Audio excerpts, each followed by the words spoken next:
what's happening, gaming today, and welcome back to more indie games, where today we're here with Firewatch, which is a game that I've wanted to play for 3 years, I think, and I've never gotten around to doing it. It feels like it's going to be another game in the same vein as the Beginner's Guide and stuff like that. Maybe not with the themes that it carries, but with the same gameplay style. So that's kind of what drew me to it, and I finally got the chance to purchase it, so we're gonna start it up and see what it's all about. Also, I just clicked okay, yeah, it was used it probably.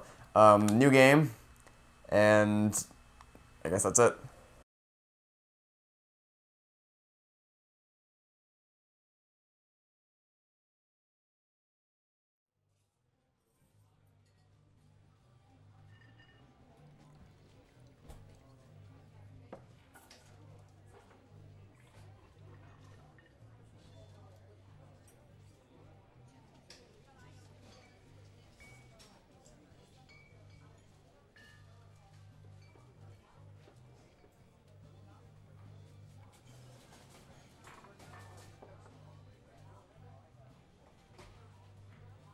You see Julia.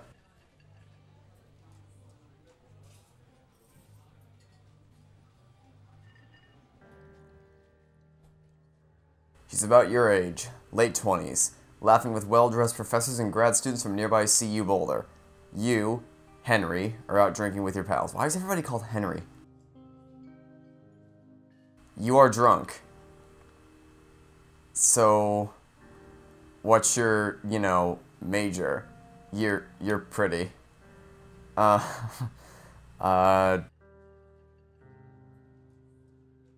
you slur the word major and it smells like Coors. You give an awkward smile. Evolutionary biology, she says, and I'm a professor. Cool, you reply. What's yours? She asks. She sniffs the air. Toxicology. Was that a burn, you ask? She says, definitely. Worried she hurts your feelings, she asks you if you want to split a cheeseburger. 1 week later, you are Julia's boyfriend.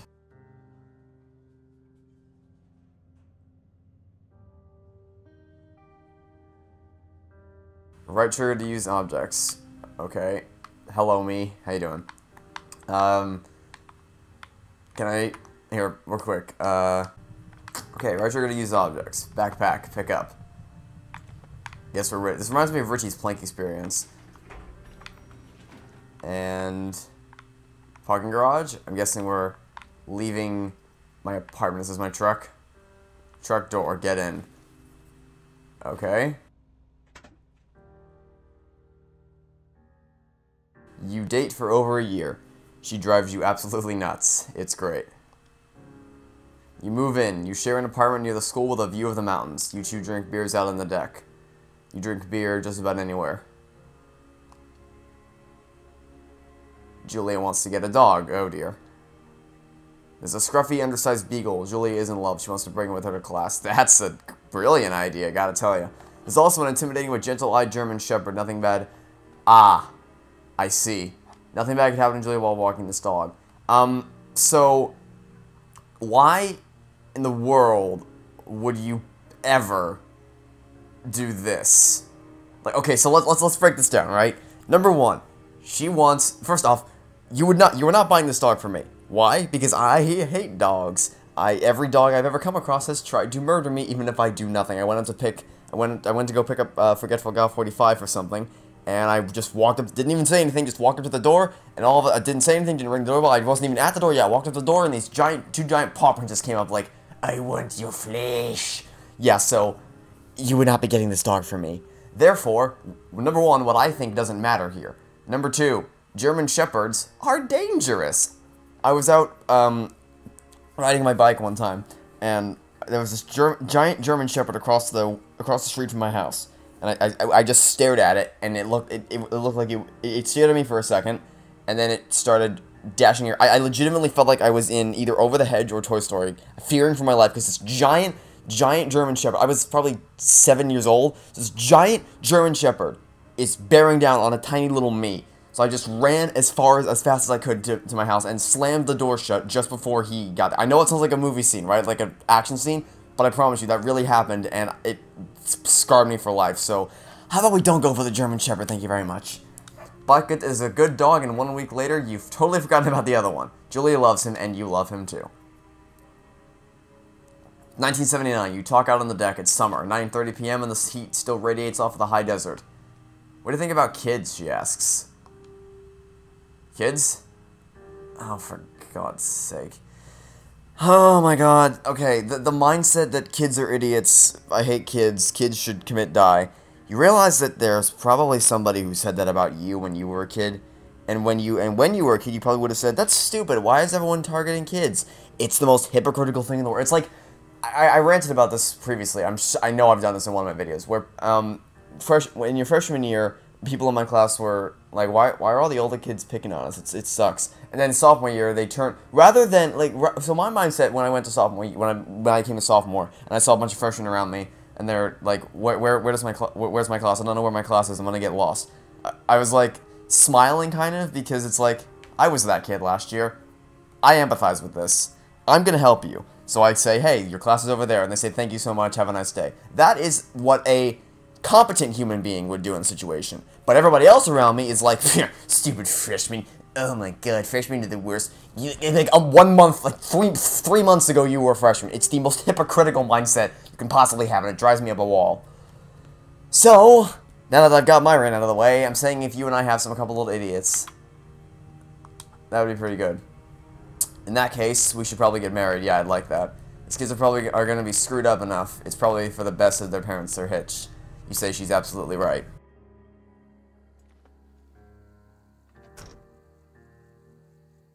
Okay, Thoroughfare Trailhead. Do not forget to check in. No fireworks. Warning, Thoroughfare Trail is not recommended for inexperienced hikers. You're in their country, learn to live with bears.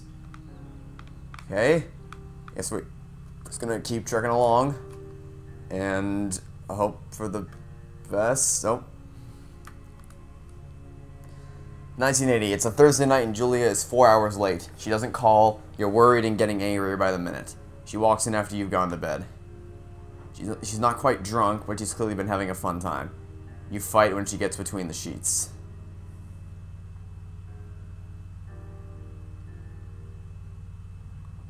What? She's not drunk. She's been having a fun time. And you fight when she gets between the sheets? I don't... Okay. You don't touch each other all night. The next day you feel guilty for being so angry and ask her about her evening. She says it was great. You hold on to a tiny pill of resentment. You make some coffee and go to work. Julia still likes to draw. She draws plants from her research. She draws all the places you go. She draws you. Like if someone said I'm gonna draw you, I would probably imitate one of the people who walked down the runway on a fashion show. So I would probably do this. Very nice.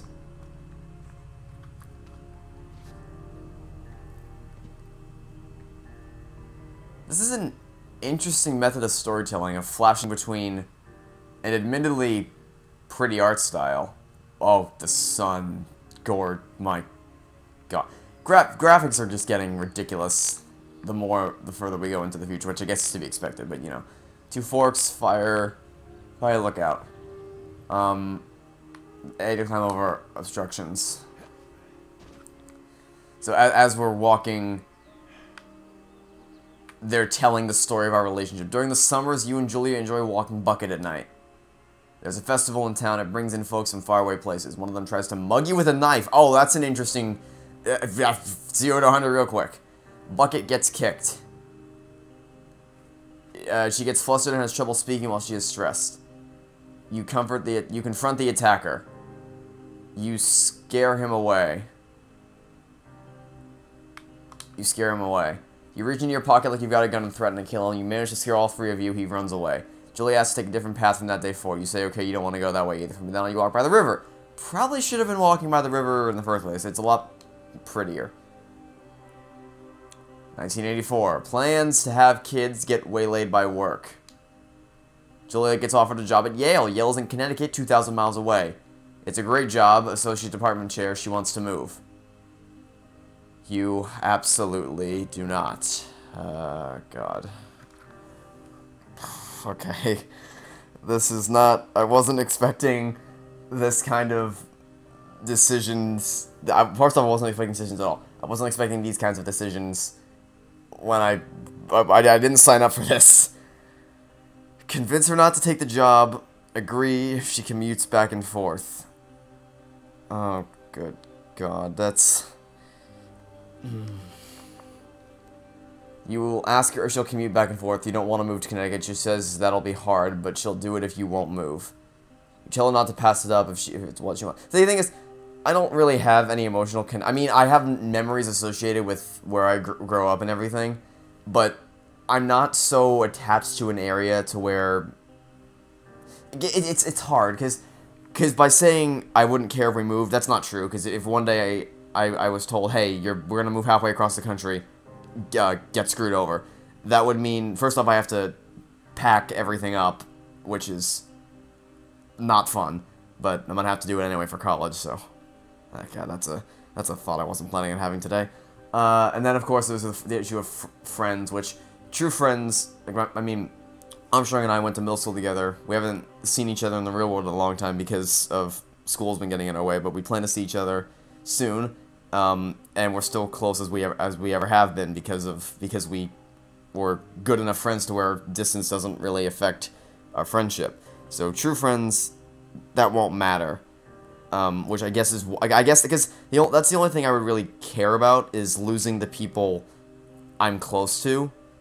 But I guess just the fact that I know that the people I'm close to care enough about me and I care enough about them to where we stay in close contact regardless of where we live.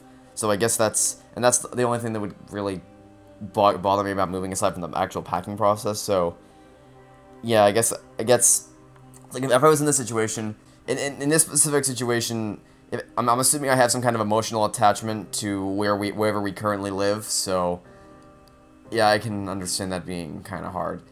You tell her to pass off what she wants. She agrees. She flies back to Boulder 3 times each semester. And also, the whole absence makes the heart grow fonder thing. Julia is sent home from Yale on paid leave after having an episode. She lost it on a colleague for borrowing books that were important to her research.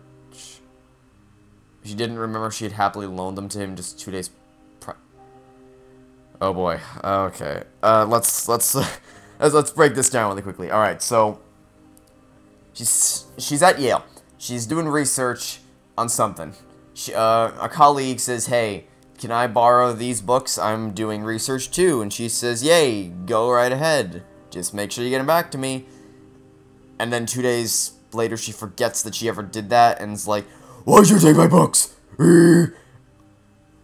There's more to that story that we don't know about. She was found crying in the stairwell. You say, maybe you guys should talk to someone about it. You make macaroni and drink, no, this. After seeing multiple doctors and having many tests, they are worried Julia might be suffering from early onset dementia. She is 41. Yep, I figured there was more to that story than they were letting on. You both decided to keep it a secret for now. Let's gather around... Oh, wait, there's no campfire. I was gonna say, let's gather around the campfire and sing our campfire song. But there's no campfire. So what do we do here? What can I... Oh, journal. Pick up. That's an interesting picture that I wasn't prepared to look at. Bucket is getting older. Julia comments that it's kind of nice because he gets in less trouble around the house. A week later, she goes back to the university. Julia's affliction gets worse. She can't remember things in class. Her research is in shambles. She drives her car in the next town over for no particular reason and has to be brought home by the police. She is devastated. She is sent home on permanent medical leave. Some days you get the Julia who calls you a dope and your unborn children little idiots. Other days you get a stranger. She pulls you into bed to make love. After 5 minutes, she goes into a panic believing her dad is at the door. You tell her family. They are crushed and begin to make trips to and from their home in Australia to visit her. That's a long ways away. For a while, your friends come by with little things to brighten the day. She gets worse. Oh, God. You spend your days following Julia around the house. You count the seconds between the 2 weekly visits from Daniel, the nurse. He suggests that Julia could live somewhere else, somewhere with 24-hour care. A home. It sits with you for a couple months. You were determined to take care of her by yourself. I'm not gonna like this, am I? I can already tell this is not gonna end well, but I truck on anyway. It's funny, I guess I kind of thought there was gonna be more actual climbing. Not that I wanted there to be more climbing, I just, from what little footage I've seen of this game, oh, I'm crossing a log. From what little footage I've seen of this game, hi buddy, how you doing? I've seen I've seen people like moving along mountains rather than I didn't know this was a part of the game. I didn't see any of this in anything that I saw. It is impossibly hard. The worst is when you get mad at her, like when she tries to cook her own food. You can't do anything without her, and she can't do anything without you. I'm sorry, I should have rephrased it better. You can't do anything without her, and she can't do anything without you. And implying that my life is hindered by her because I have to make sure she doesn't screw anything up. And she is literally incapable of doing anything without me helping her, which is... I actually really like that line. That's a really nice line. When she goes to sleep, you stay up for a few hours, drinking on the deck, watching baseball in the summer, college basketball in the winter, drinking then too. You start going out after you put her to bed. The first time you do it, you worry about her getting up and walking around while you're gone. You put a chair in front of the bedroom door. You go to the same bar at the boring end of Pearl Street. It's nice there. Over time, you tell Sheila, the bartender, everything. It's a huge weight off. You're home and in bed by 1 a.m. a couple nights a week. You look forward to those nights. One night, you are stopped at a DUI checkpoint. You blow a .10 and are taken to jail for the night. You consider trying to hide it, but you tell your sister-in-law, Susan. Julia's parents take the next plane from Australia. They can't believe the state your house is in. Then they tell you Julia is coming to live with them. You don't argue. You say you'll visit soon. That would be to wake up one day and all of a sudden her parents come to say, we're gonna take care of her from now on.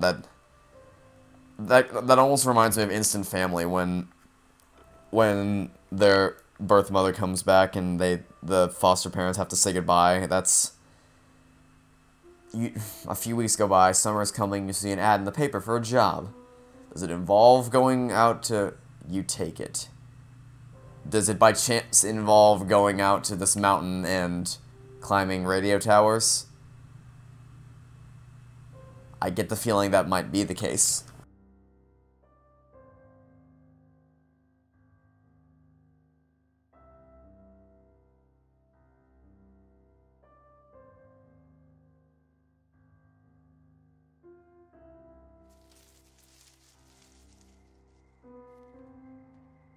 Alright, so I'm guessing now the game begins proper, and that was more of a prologue than anything. Okay. Enter the lookout tower, full-on Until Dawn style. I'm really liking this so far.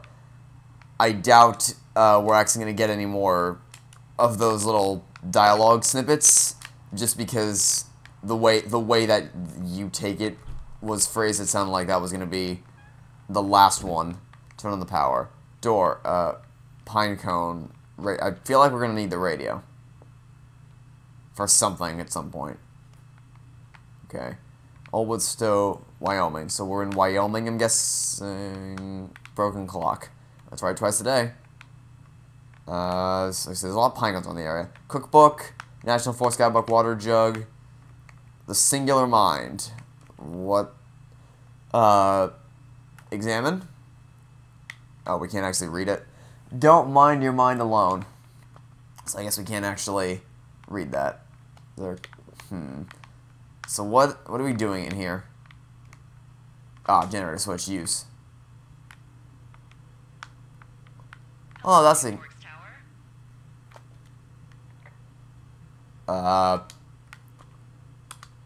Release. Hello? Whoever this is? It's Henry, right? Yeah. I'm Delilah. Yeah, that's what the guy said on the phone. So, what's wrong with you? Excuse me? People take this job to get away from something. So, what's wrong? What's wrong with you? That's a great idea. Go ahead. Look, I just hiked for 2 days, so I don't really follow whatever it is you're doing right now. You take a stab at what's wrong with me. Fine, then can I sleep forever? Sure, buddy. Okay, now go ahead. You're rebelling against Mom. Okay, you're probably just rebelling against a mom who wishes you had given her grandkids, by the sound of your voice, at least 15 years ago. You come out here and it really grinds her gears and you love it. Can I sleep now?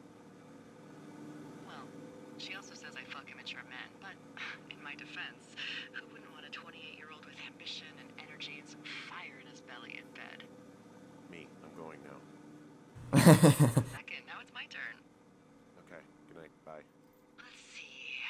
I don't know anything about you, but maybe you just really like trees. Maybe it's, gosh, maybe it's a borderline fetish. A tree fetish. Good night. Good night. Welcome to the job. I like this. This has captured my interest.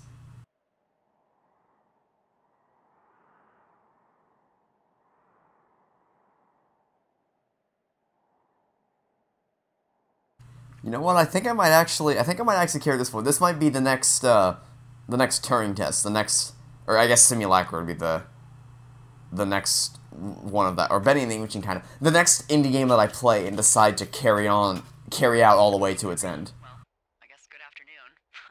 You probably slept like a rock. Anyway, there's still a few hours of daylight to get some work in. I can see you at your desk, so call me when you're ready. So I think I'm actually gonna call off the video here, but I do fully intend on playing more of this on the channel. I really, really love this so far. So, thank you everybody so much for watching. Hope you enjoyed the next episode, and this has been a game. As it seems on next time, hope you have a fantastic day, and I will catch you next time for some more Firewatch. Goodbye!